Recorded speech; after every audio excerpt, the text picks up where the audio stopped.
Well, here we go again. Nothing real exciting this week.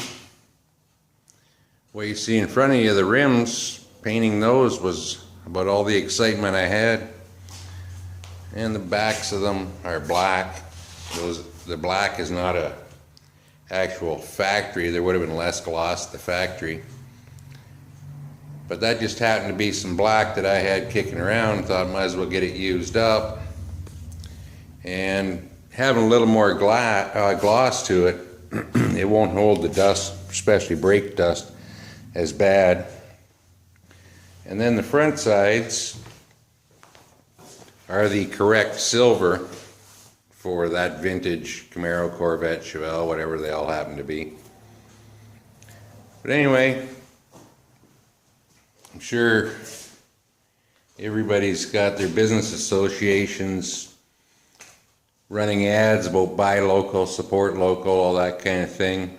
Well, I tried that out and I heard of a Camaro supplier. It's actually about 3 hours away from me, but still in Ontario, lockdown heaven. Well, they had $1,400 of my money for 6 weeks.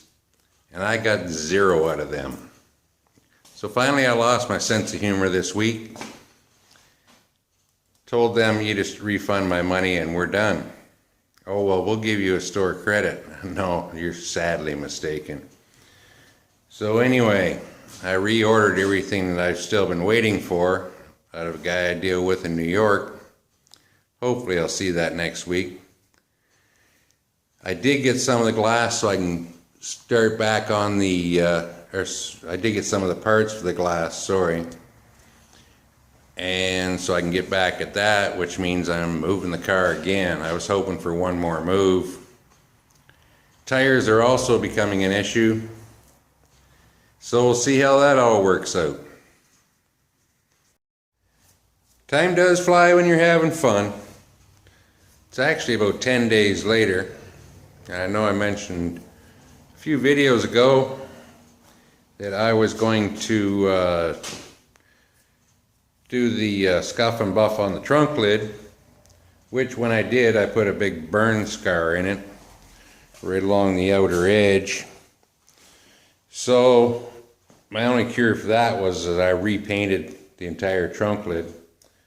So where I am at now is I've done the 3 sands on this, and what I use is a 1500 first. And I do that in the standard 45 pattern. Then go to a 2000, which I do in a circular motion. And then come back again with a 2500 and go back to the crisscross. If you look real close, you can see the marks from the sanding. So my next step now is I'm going to polish this. And there's 3 different steps to polishing. First one, and this is what I used,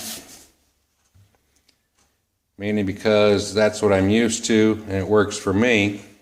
And these are also 3M pads. They're a waffle pad, 8-inch pad. And the only thing you really have to be careful of is this first one will remove the sanding marks.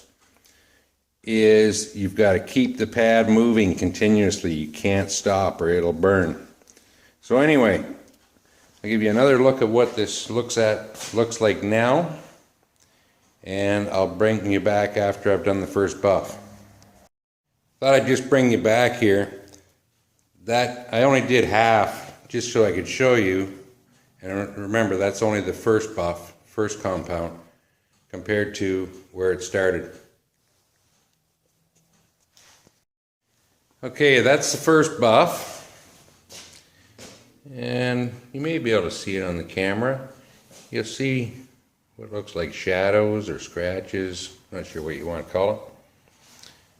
But the second one, again, it's back to a waffle style pad. This is the second of. They even number it for you. And I also use a small 3-inch. That's just a variable speed grinder with an adapter on it. And this stuff's a little bit different It's got a thicker consistency and it turns out kind of gooey as you polish. Show you some here. And the thing I find with it, as you can see, this pad hasn't been used in a while. I just cleaned it, but what it does is it gets real sticky and it loads up the pad. So what I do is on the pad before I start is I just give it a couple of squirts of the squirt bottle. It's nothing special, just water. And I put a little bit of Dawn dish soap in it, because I use Dawn because if it's good enough for the ducks, it's good enough for me. So anyway, I'll do a section of this and I'll bring you back. Okay, after buff number 2, you can see all the swirl marks have disappeared. And on to number 3, which is the final. And again, another waffle pad and number 3 polish. I'm not advertising, by the way. I'm just showing the stuff that works for me. And I'll bring you back when it's done. So this is the finished product. 3 sands, 3 buffs, 3 hours. There's really no trick to doing this other than it takes a lot of time and it takes even more patience.